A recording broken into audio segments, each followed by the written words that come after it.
here we go.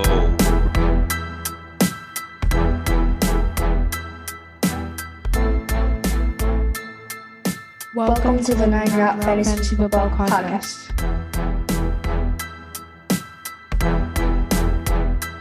Hey everybody, welcome back to the podcast. Here for episode number 2. We've made it 2 weeks in a row where we have not let life bog us down and not record. I wasn't sure if we'd even make it to 2, so it's a good thing that we're both still here. Fantasy football is life.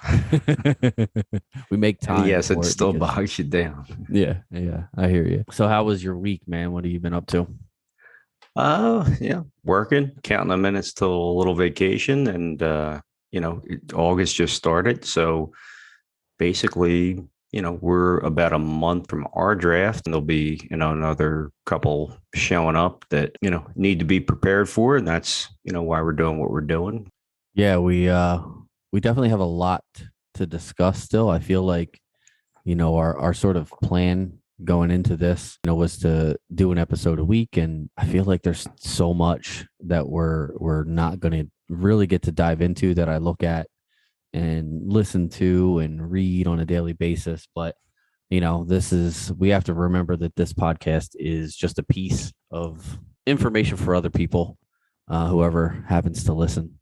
But it's not, obviously, we can't cover 100% of what goes on in the fantasy football community or in the football community, period, in a 40 minutes or 50 minutes or however long these things end up being. It's just not possible. So we'll do our best to give you our takes on some of these guys. We have some different takes on the guys that we're going to talk about today. Hopefully we'll get into a little good old fashioned debate, kind of see where both of us lie on some of these players, these running backs, and find out, why we feel the way that we feel and go from there. Absolutely. Again, it's right now in training camp, you're already seeing guys going down, the actual position players that you would pick for your team. But, you see some injuries to offensive line, which it doesn't get picked. It's not part of the point system by any stretch, but it's got such an impact on what goes on, for your players to be successful. You need to have the front five. They have to be on the level. They have to be healthy. They have to know their assignments. You have some rookies coming into play, but again, it's training camp is just injuries. I mean, to see Cam Akers go down right away ruined a lot of people who had him keeper league, people that had him as a marked man in their draft that maybe people thought would fly under the radar. Yeah, this is what happens every season. This is why we are not forced to declare our keepers in our league until the day of the draft, because we've had instances in the past where we've declared keepers and then literally like the next preseason game, a guy goes down and he's gone for the season, and one of the players that were being kept in the league. So kind of screws you over. Even when you're not getting hit, there's still, you're making a lot of fast, hard cuts and blocks, and it lends itself to injury, and that's unfortunately part of the game, but it is what it is. And when it comes to fantasy, we sort of move on and move forward and kind of take it the way NFL teams do, where it's kind of a next man up mentality for us. It sucks to see a young guy like Cam Akers have such a terrible injury when he was sort of, what I thought anyway, was primed to really take off and be a top 12 running back this year. And to see him go down and is likely going to miss the entire season.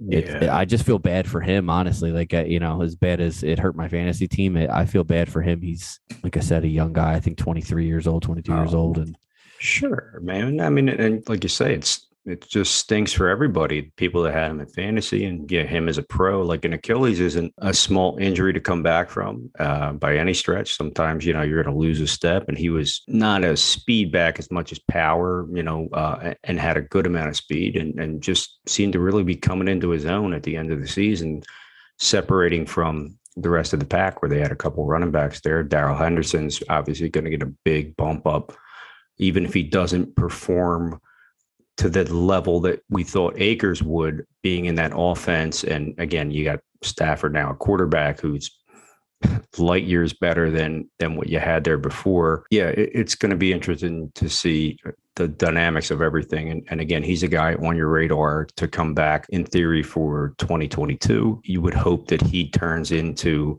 a guy who can get over that hump. We're all praying for him and just hope he gets healthy, let alone back to what you thought he was going to be for this season for the NFL. So what do you say? You wanna dive into these running back discussions and get this thing rolling? Yeah, we can start in the kiddie pool and work our way out to the deep end. Absolutely. Where do you want to go first? Let's start with J.K. Dobbins. So Yeah. you have him ranked as your 13th running back.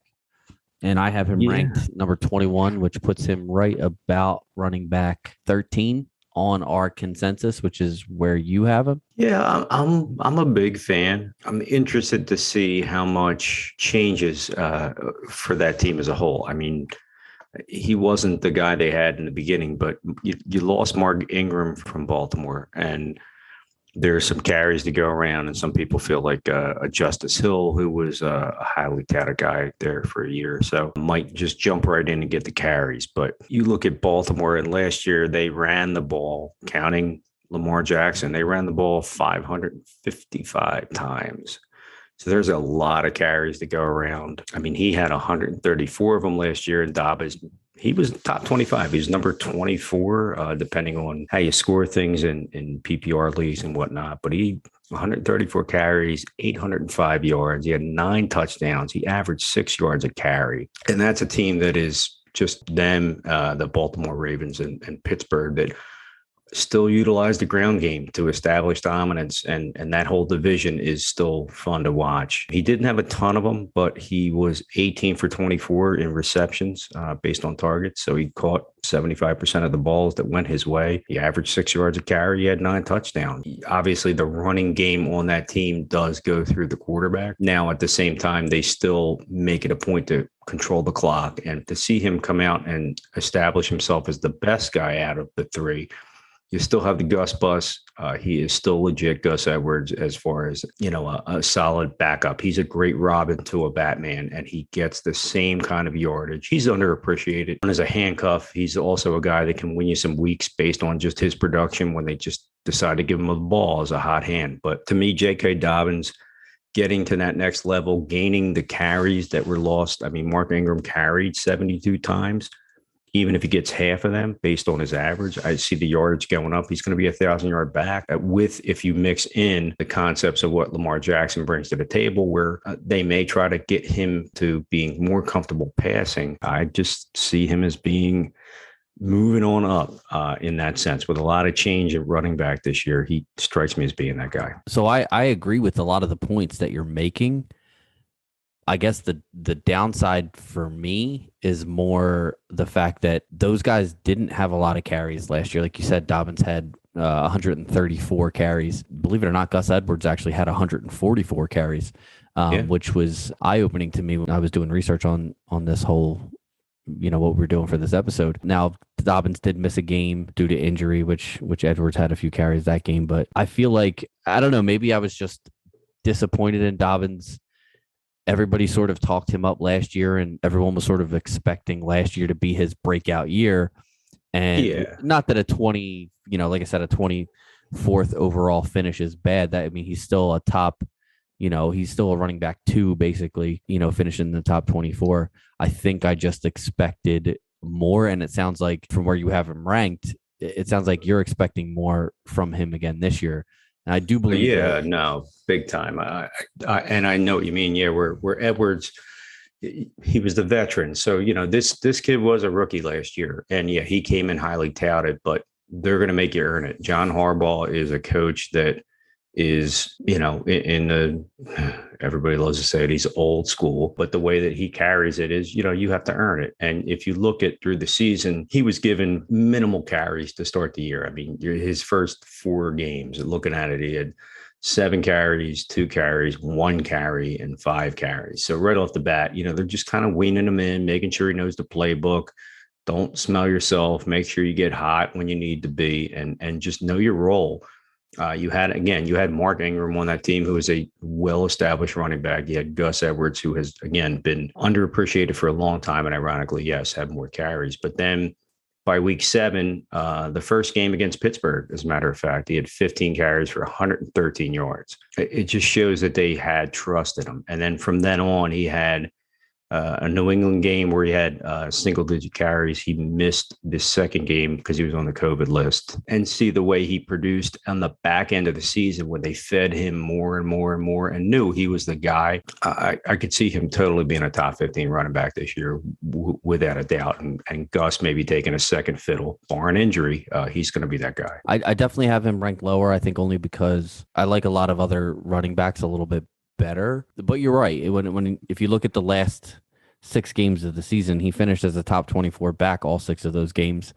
And now, to his credit, he scored a touchdown in all 6 of those games, at least one touchdown in all 6 of those games. So that definitely lends itself to, finishing a little bit higher when you score. Everybody was talking about Cam Akers, sort of ramping up at the end of the season.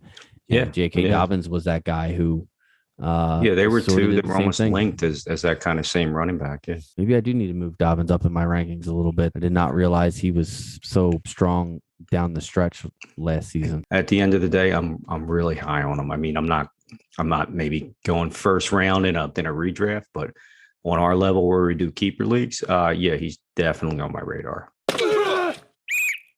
All right, so the next running back we want to talk about is Miles Sanders. We have him ranked 21st.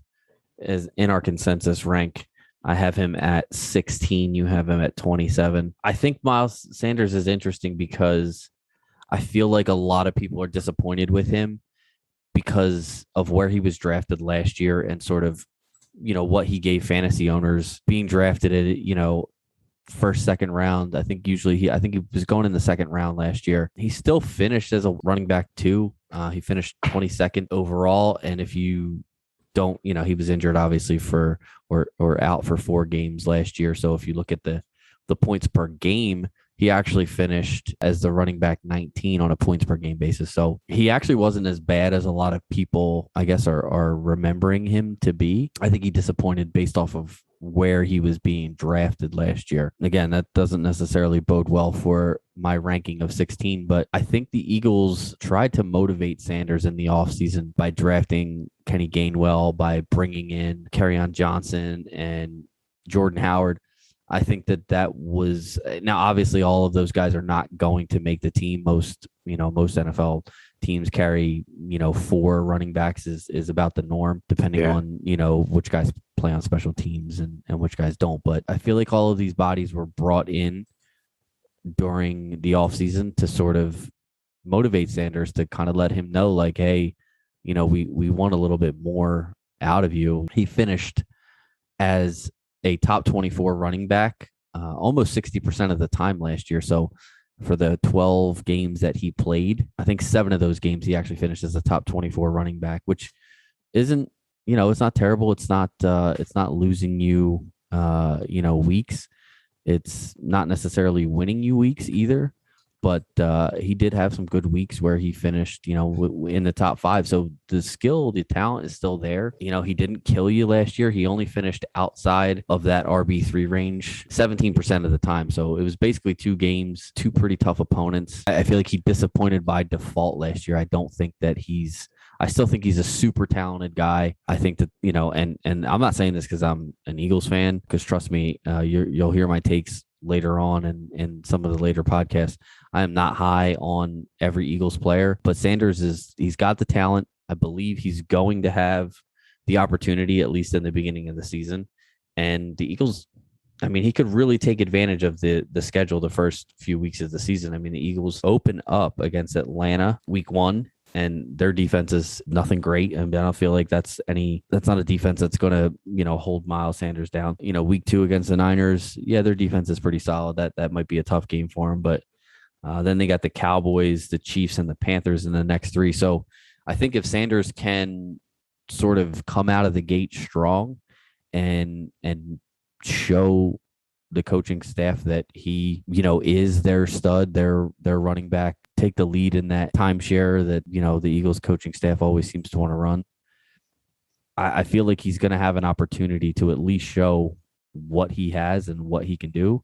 And if he holds on to that, I feel like taking him, third, fourth round where he's going, I don't think that's a bad pick. This is like you say, we differ rather legitimately. We're about 11 spots away. I'm closer to 30, you're closer to 15. The talent is there. You see a lot of, again, you use a baseball analogy to talk about football, but he has been and continues to be a home run hitter.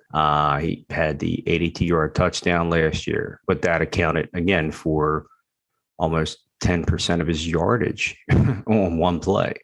You look at what he's been coming out of college. A lot of people were high on him coming out of Penn State, coming out behind Saquon and saying how, he was not that back, but he was maybe more dimensional or a smaller version or comparable to him. So, of course, everybody's going to take that into effect. His rookie season, he impressed. Absolutely. He looked to be everything you thought you were getting and more. You haven't had a multi-dimensional back like that since, you want to say, like a Deuce Staley. Mind you, he was part of a three-headed monster at times, but somebody who could run the football with conviction and somebody who could receive the football. And to me, that's the part that fell off a cliff, as did the Eagles offense in 2020. But I'm looking at a guy who his rookie season, if you really look at the numbers, he caught 50 out of 63 balls, 79%. You round that up, you call it 80. Dropped 3 and fumbled twice. But he averaged 10 yards of reception. And again, that was an Eagles team under Doug Peterson that used wheel routes and dump offs and things of that nature that made your running back so effective, so important, because that guy was going to, again, not even be a safety valve, but somebody who was going to basically be a receiver out of the backfield. Somebody was going to be a dual threat guy. He caught 3 touchdowns. I mean, he got you 19 first downs. Like his rookie numbers really looked like he was going to get to that level because he was a dual threat back. And in Philly, they don't really use the running back much as far as a running game. So the fact that he got the numbers he did for running the ball, I mean, he had 1,300 yards from scrimmage. Now, his numbers didn't lack that much, talking about 2020, but the things that scared me, the offensive line falling apart and injuries, wide receivers were green, couldn't play. Carson Wentz fell off a cliff. But to see him personally, like his catch rate dropped big time. He went 28 for 52. So he dropped almost 25% of his catch rate. He had accounted for 3 drops. It went to 7. He had 4 fumbles. His hands were an issue. Some people feel like that was just based on the quarterback play. Well, yeah.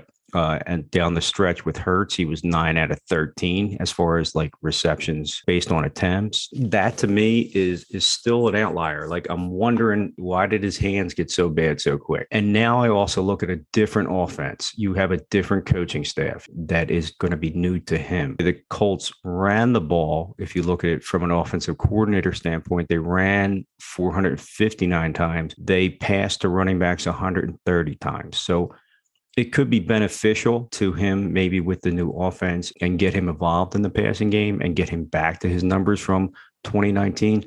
Then maybe we're talking different. Absolutely, he's their number 1 running back. But is he going to get the catches out of the backfield? Not rooting against him. And I hope that he gets back to that level of a top 10 running back where he was teetering on the brink in 2019. But again, until he can show me, I'm not going to put the pick out, and I'll take Dobbins all day. I like the safe ground. Mind you, too, I'm not used to first round picks, but, that's just me. Well, good, because you don't have to spend one on either of those guys. So you should be okay. The next running back that we are going to talk about is DeAndre Swift. We have him ranked 24th in our consensus ranking. I have him ranked 17th. Rudy, you have him ranked 29th. Why do you hate DeAndre Swift? No, I'm just kidding. So last year he finished running back 18. Started off the season fairly slow, as most rookies do, but sort of picked it up as the season went on. Same trajectory as J.K. Dobbins in the fact that, again, started slow, finished really strong from week 4 on. He only had 2 finishes outside of the top 18. So he was a top 18 back every week from week 4 on, except for the game against Indianapolis where they got beat up pretty good and he only had 6 rushing attempts. We know that Indy's defense last year was pretty outstanding. So that was, of course, going to be a tough game for him. And then week 16 versus Tampa Bay, when their defense started stepping up. And I think in that game, they just got blown out so bad that they just they couldn't run the ball. They really didn't have the opportunity to run because they got down so big, so fast. Yeah. So for me, I think it's going to be a lot of that this year too. That's the problem. You may be right about that. That they don't look like they're going to be a very good team on paper. You never know how the NFL goes. A lot of times teams don't look very good and then all of a sudden end up winning 8 or 9 games. I don't believe that that's going to be the case for the Lions. You know, he wasn't part of the problem. They drafted him high. He was, an early 2nd round pick in 2020. I think that the Lions knew when they drafted him that, he was kind of going to be the guy that they sort of built their offense around. Last year, tons of carries for a rookie, 171. He ended the year with 10 total touchdowns. And the big thing that I don't think I realized earlier in the year when I was actually ranking him was how involved he was in the passing game. And Matthew Stafford is one of those quarterbacks who finds the open guy. And if Swift was, he's Matthew Stafford's team underrated. Absolutely. But I mean, if Goff, who also targets running backs a considerable amount, targets Swift as much as Matthew Stafford did. Last year, Swift had 46 receptions on 57 targets, which was good for 81% reception rate. The guy can obviously run the ball. He can catch the ball out of the backfield. I think my only concern with him is Detroit's, lack of ability to score the football. But, I mean, I think the touchdowns that they do have, Swift is one of the guys on the team that is going to have to make that happen. We talked a little bit before the podcast about the receiving options in Detroit and obviously the downgrade at quarterback, which you had mentioned earlier when we were talking about Cam Akers. Goff definitely is not Matthew Stafford. I don't think he ever will be, but not on his best day. No, he's also not terrible. I mean, he's a serviceable NFL quarterback, and I think he's a game manager, right?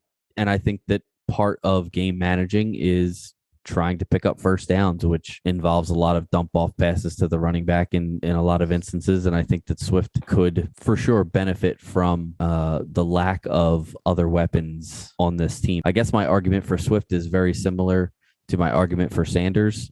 Strangely enough, I have them ranked back to back, is that I feel like he's going to have to be the guy in order for Detroit to be competitive in games. I feel like they're going to have to force feed him and Jamal Williams, who they picked up in the offseason.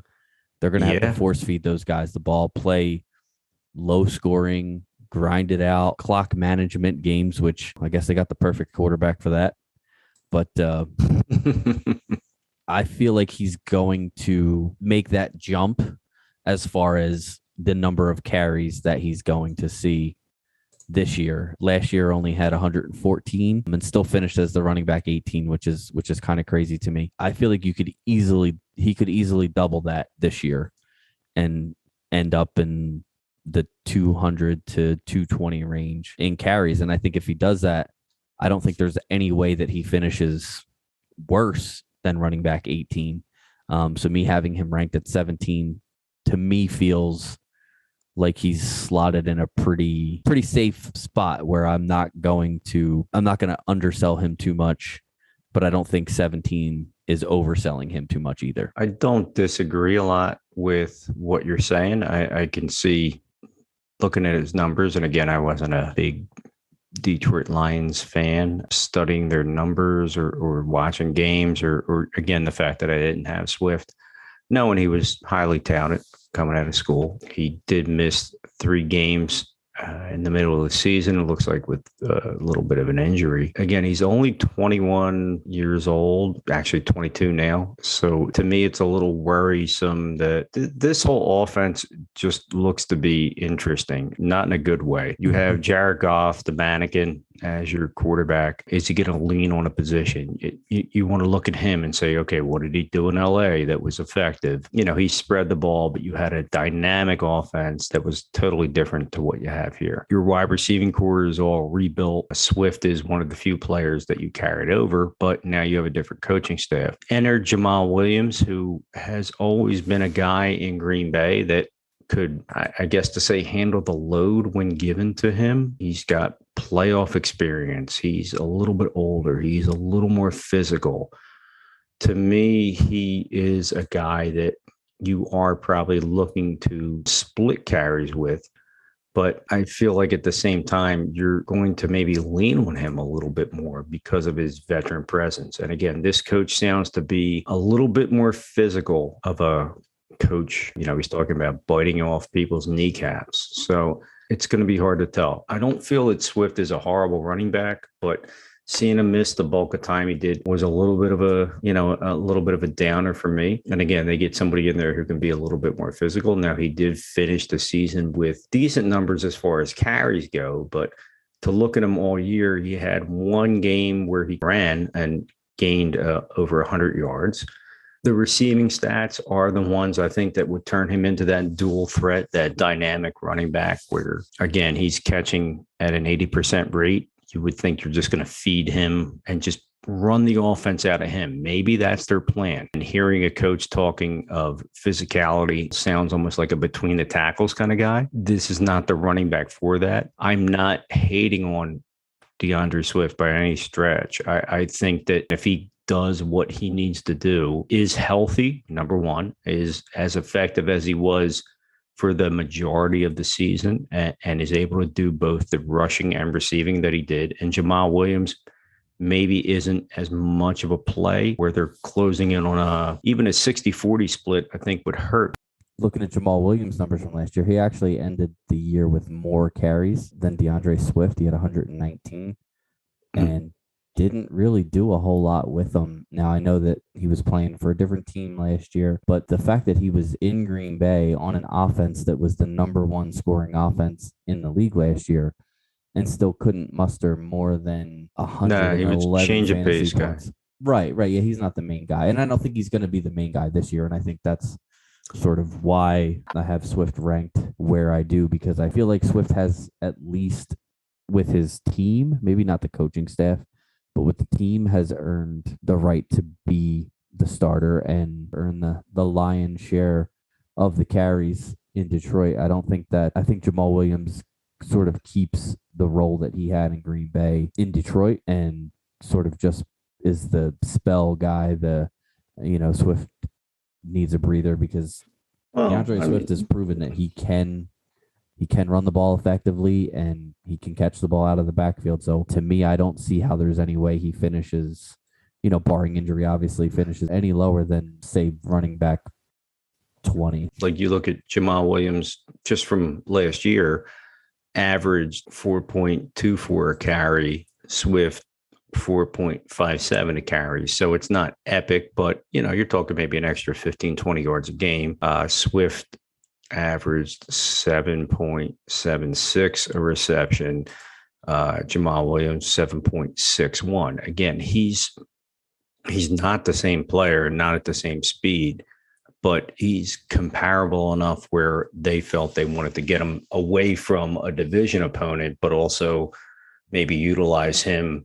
And again, if they have a plan for him, that's to me a little scary for the guy that's there, because it's almost as if they drafted him like he's my guy. So you got to prove yourself. That's what worries me for Swift, is that if, again, push comes to shove, not saying he's going to lose number one status in camp, barring something crazy happening, but you could see maybe Williams a little, maybe over involved. The thing that keeps me at 17 for him is just the fact that I think Jamal Williams, what he takes away is what drops Swift from being a potential top 12 back to being more of a, second tier, still in that top 24 in that running back 2 territory. But you don't have Stafford throwing to him anymore. You have Goff, who and the offense is going to be worse. There's no doubt about that. The offense scares me for sure. I still like Swift as a talent. All right, we'll move on to Zach Moss. I feel like we beat DeAndre Swift into the ground there. Yeah, Zach Moss, what he did compared to Devin Singletary, who is the number one running back, quote unquote, on that team. You really want to maybe take a look at some of the stats that they had that are comparable, and the way that Moss kind of finished the year up until the point where he got hurt. He's a pretty good running back. The way that team ran their offense last year, he was a big inside the 20 threat, and they get there a lot. You will have probably a similar concept on offense. They're still going to look to maybe establish a little bit with a power game. To me, watching what Zach Moss was able to do last year with a limited sample size, again, not being the number one guy, but when you look at him compared to what Devin Singletary did.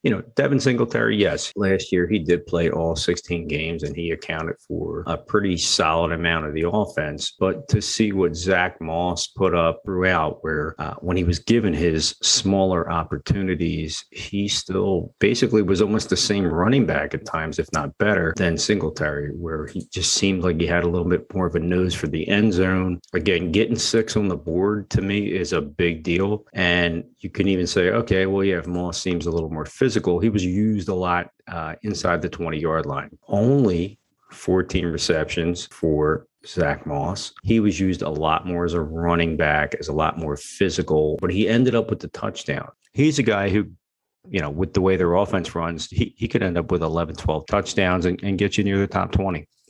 I think Zach Moss is going to be the number one running back there. I think that athletically, physically, he's just superior to a Singletary. I think that, him sort of being a rookie last year, I don't think that they gave him the amount of carries that he's going to see this year. I 100% agree with that. What I don't necessarily agree with is the fact that I don't think Buffalo is going to change what they do. They were one of the top passing offenses in the league. Now, if Josh Allen regresses and becomes the Josh Allen of 2019, it's possible that they will have to run the ball more, but they got to the AFC Championship game playing the style of football that they played. And I don't think, I'm of the mindset that if it ain't broke, don't fix it. I don't think that they're going to just all of a sudden want to run the ball more. Now, in the AFC Championship, I do think that they needed to run the ball a little bit more in that game. If you remember that game, they got out to a lead. They kept throwing the ball, and that sort of gave Kansas City the ability to stop the clock with incomplete passes. And I think that had Buffalo been able to rely on their running backs a little bit more in that game, they could have. Yeah, and Moss was out. As a matter of fact, yeah, he was out for a season-ending injury. Yeah, right. And I don't think that matters. I don't think that they didn't run the ball because Moss was out. I think that their MO was just to pass the ball, and that's who they were, and that's how they won games. But I think the biggest detraction for me, and the reason I have Moss ranked at 36, is because even with the increased work, I don't see more touchdowns necessarily coming just based off of the law of averages. I think that the way Buffalo plays, they want to throw the ball, and they know that they have a quarterback who, when they get into the red zone, can throw the ball if someone's open. And if someone isn't open, Josh Allen can just take off with it and do his thing. Big part of it. We talked a little bit before the podcast about Saquon Barkley, and talking about that now, that's a guy who is coming off of a major injury, who's transition to Saquon. I'm a little skeptical. Again, I have him a little bit lower on my end. And again, that's based on the timing of things, possibly more than anything. You have him still as a top 10 back. You have him at 7.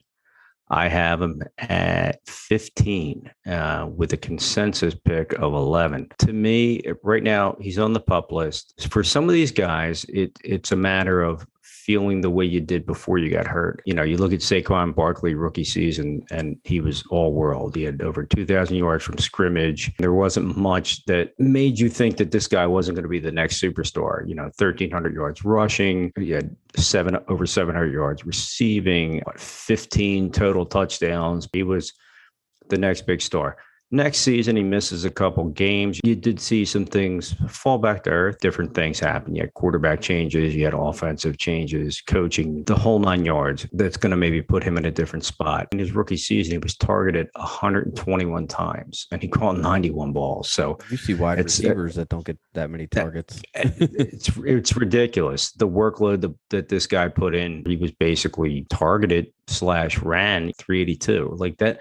That's a lot for a kid. You see the regression, you see a couple games missed, and all his numbers were down. And then boom, you have the knee injury, which just killed it and ruined his whole season. He was done. Right now, he's on the PUP list. They're not comfortable with him taking contact. He's maybe not comfortable. It's going to be interesting to see, even if he's 75% of himself. It's going to be hard to see him get back to a top 10 running back without Cam. To me, right now, I'll put him at 15 until there's no more red flags and until I can see he's Saquon-ish. Right. So we're doing these podcasts, not early, but in this August 2nd that we're recording this, you probably won't come out for a few weeks, but I can understand you kind of hedging with Saquon. 15 might be a little low to me personally, just because I think Saquon's talent is so far superior to a lot of the other running backs who are in that range that we have ranked between 10 and 20, let's say, that I don't think I could ever realistically put him any lower than 10 because he just has the potential. Barkley to me is one of those guys that I maybe don't necessarily want to draft, but as soon as the Barkley owner gets kind of sick of Barkley only getting 8 to 10 carries a game and 2 or 3 targets, he's a guy that I'll be looking to trade for the end of the season, because I feel like by the end of the season, maybe he won't finish at 7 overall. But to me, he's one of those guys who at the end of the season, if he's back into that 2019 Saquon, he's a guy who could potentially win you a league with some of the numbers that he can put up. Be around like 15. So I can see dropping him in drafts. Absolutely. As far as overall finish, these rankings for me are draft only rankings. These are not where I think guys are going to finish on the season. So I'm not saying that by having him ranked at 7 that I think he's going to finish at 7. I just think that for me, there's a point in the draft where it just becomes too difficult to pass on someone with his talent.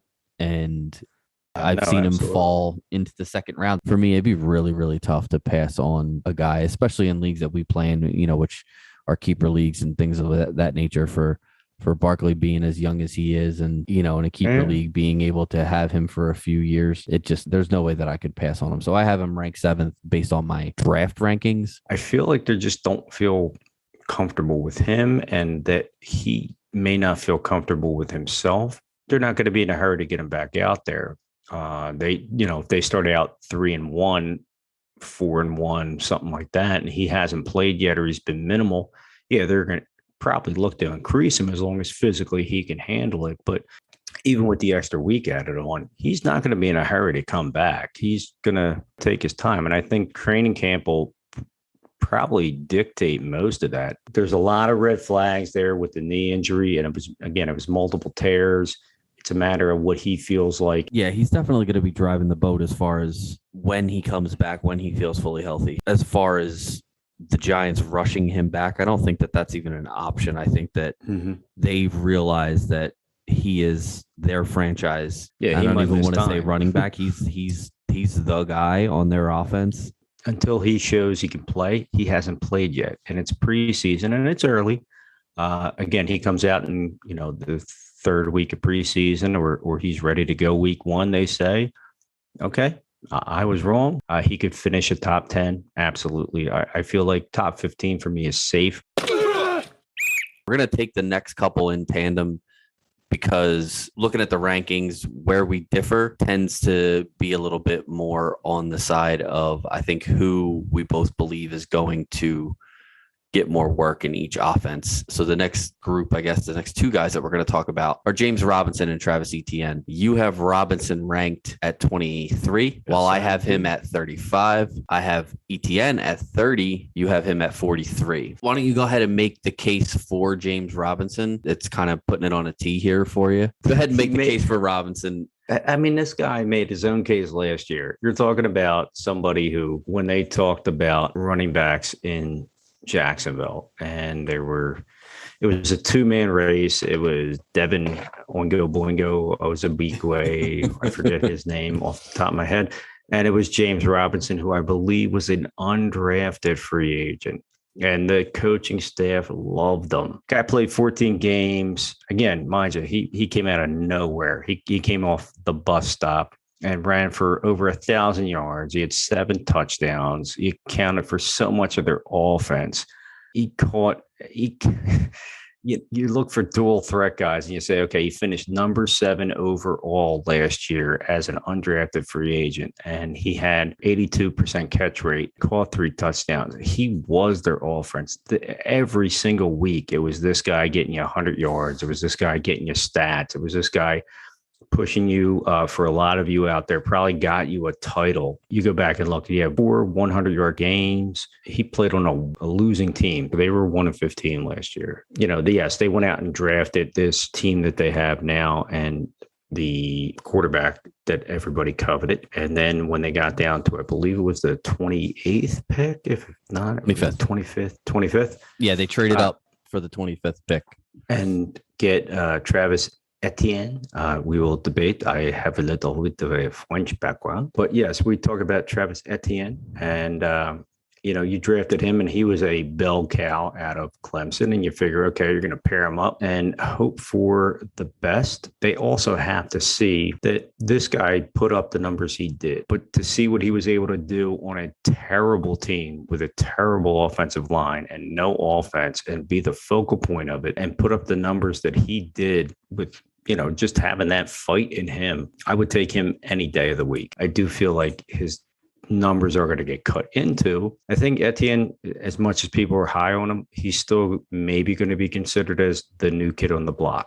So again, I'll take Robinson all day. Listen, the guy finished as the RB7 last year. So to just completely discount him, I think is a little foolish. I'm going to give you my take on this team. I kind of feel like, talking about Robinson and Etienne together, and I'm not French, so I'm going to call him Etienne, which I don't know if that's right or wrong, but I don't really care. Comme ça. So I think all the numbers point at good things for Robinson. Unfortunately, the one number that kind of stares me in the face that I can't sort of shake is the number 25, which is where they took Travis Etienne.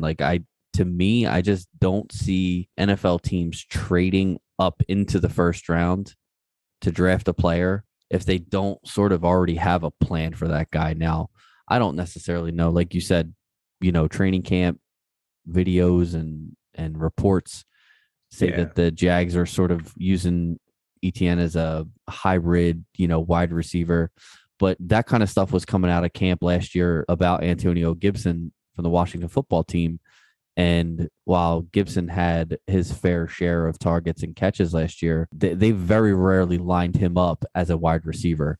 He did a good job catching the ball out of the backfield. But I think in order to get Etienne the ball the way that they want him to, they're going to have to line him up in the backfield. They can't just put him out as a receiver. Those kind of gimmicks and things they don't really work in the NFL. They never have. There are guys who convert from one position to another, but once they convert, they play that position. NFL defensive backs are too good to be beaten on a regular basis by a guy who does not work on releasing off the line, hand fighting in one-on-one coverage, which running backs just don't. That's not the kind of stuff that they do at camp. They focus a little bit more on ball security, on vision, finding the hole. I think it's going to be really hard unless they literally roll Etienne out as a straight up wide receiver and convert him into a wide receiver. I just don't see how he doesn't cut into James Robinson's touches. And as good as Robinson was last year, he wasn't an outstanding efficiency type of player. He only averaged 4.5 yards a carry. I say only, that's a good average, but Miles Sanders averaged more. So to sit here and say that James Robinson is some all-world talent, he carried the ball 240 times. He had 60 targets last year. I think if you give any decent running back that kind of workload in the NFL, they could do pretty much what Robinson did with it. Now, again, I'm not saying that ETN is going to have that workload. I think that Robinson will be worked in. You don't have a guy produce like that and then just, thank you for your service and send him off. That's not the way things generally work. So I do think Robinson is going to be involved in the offense. It's just a matter of, I think his upside is capped because of ETN's presence. And I think, unfortunately, ETN's upside is capped because of Robinson's presence. So I think both of these guys are going to finish somewhere, maybe not necessarily as low as I have them. No, but I think they're Tebow's going to get all the finish. touchdowns. I know. Yeah. You're saying it, Pat, and it's 100% right. That, yeah, they're definitely going to chop into each other. Like you said, he's not their guy. He's not Urban Meyer's guy. And I don't No. think that he's unfortunately going to get that workload that you would need to, sort of repeat what he did last year. Maybe not. I feel like he could prove himself to be better. He was the best running back on such a bad team. So we saved the the worst for last. Worst here, I will let you tee off on why David Johnson is the Humble Rumble as his supposed nickname, but why you feel that he is still considered a top 30 running back. So looking back at Johnson last year, I think expectations were low for him last year. Now, obviously, expectations for the Houston Texans were not as low as they are this year. So I think that will definitely factor into where Johnson sort of ends up. Last year, he finished as the running back 19.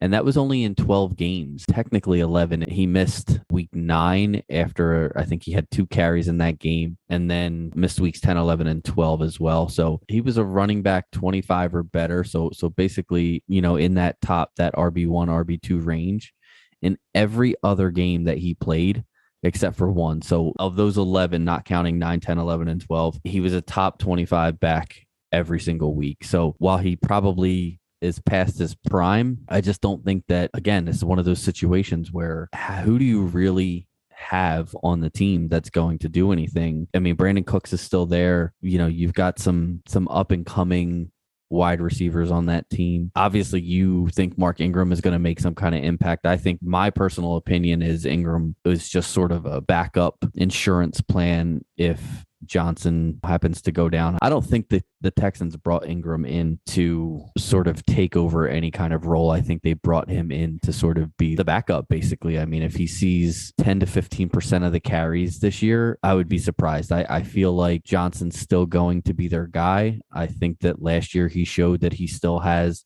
at least enough juice to be productive. And my ranking of him at 26 is basically, I have him there because I feel like he's still a starting running back in the NFL. And when you start getting down into the range where he's being drafted, if you're looking at ADP, David Johnson is running back 32, being drafted roughly 115. So you're looking at round 9 or 10, depending on whether it's a 10 or 12 team league. I think that if you're looking in the 9th or 10th round and you're looking at a running back, I don't see a better value out there than getting a guy like David Johnson to where he could literally be. I mean, like I said, he finished as the running back 19 last year. So to draft him as the running back 32, which is his current ADP, to me, it just doesn't make a whole lot of sense for him to be down that far unless what you believe is that this is the year that he completely falls off. You're right. I do feel like there's still that part of everybody that hopes that David Johnson somehow finds a way to become the David Johnson of old. And again, we're going back now 5 years, 2016. And everybody remembers the over 2,000 yards from scrimmage, 20 touchdowns, closing in on 400 total touches. He was a monster. He was the league. He was Christian McCaffrey of 2016? That was 2016 when he When he was the number 1 overall running back. Yeah. Yeah, he was just that dude. And then he comes back the next year with Arizona and he puts up decent numbers, didn't get close to where he was receiving. Still accounted for touchdown.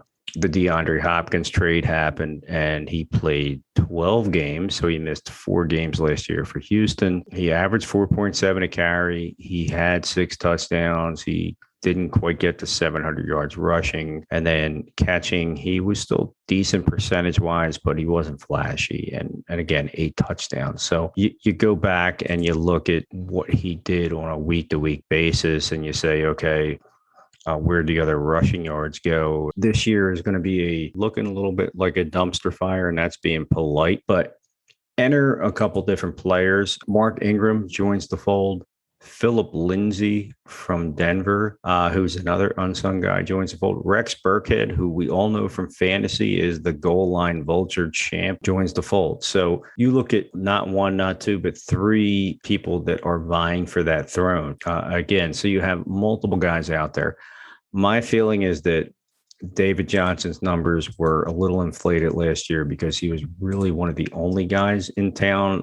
Duke Johnson was a pass catcher out of the backfield. But when it came to running, it was David Johnson and it was Deshaun. The team bringing in multiple names, albeit not superstars, but Mark Ingram, established veteran.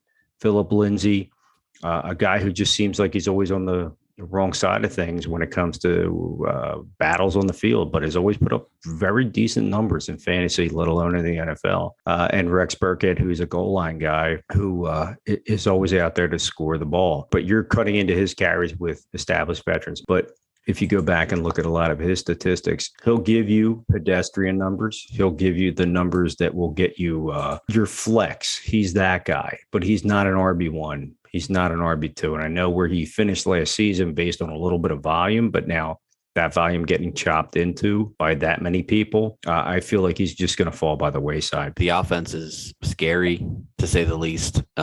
They are probably going to be terrible. If somebody like Mark Ingram or Philip Lindsay does step in and take some of those carries, I feel like that's actually a good thing for Johnson. Maybe not necessarily for his overall fantasy numbers, but I feel like keeping it, I say older guy, he's 30 years old. I'm way older than he is, but keeping a guy like that down, roughly where he was last year, 150 carries or so, I think that's a good thing for him. I think he can stay efficient with those lower carry totals, and he can still catch the ball out of the backfield. He's never lost it, but he's always been a great receiver. And I mean, the guy hasn't had, other than the season that he was injured and went out after 1 game, he hasn't had less than 33 receptions in a single season. So he's able to do all of the things that your good running backs can do. And if Houston doesn't have to rely on him to do that all game, every game, I feel like that could be a good thing for him. And like you said, flex, yeah, he's definitely not your RB1 guy. But again, taking him in the 9th, 10th, 11th round, you're not drafting an RB1 in that range anyway. So to get somebody who is actually flex worthy that late in a draft, to me, I feel is a steal, which is why I'll probably be taking him a round or 2 before that. He's a top running back for a lot of people. Me personally, I'm not going to reach as far as some other people might. I'm just not a fan because I'm waiting for him to fall off. Now when he's getting closer to that 30 mark.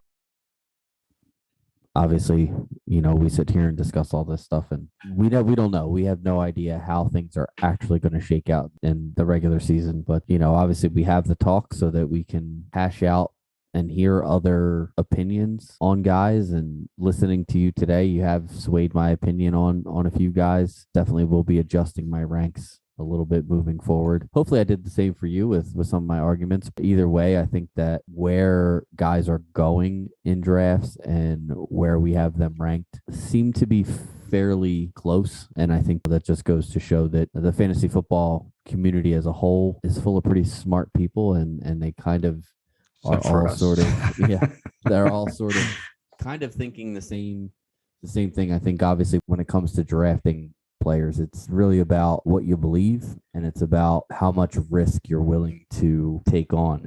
Who's your before we go, if you had to pick one name wild card running back, period, Just a name, not a deep dive, but just a name. Who's your guy that you say you're a lot higher on, or that if you had to reach, I want him on my team? I guess the only guy that I would consider would probably be Najee Harris, just because I feel like Pittsburgh is just, they're going to hand the ball off to that guy like 250 times. What about you? I want to be dead honest, and it's one of two people, but I'm going to go with the closer name to where it is.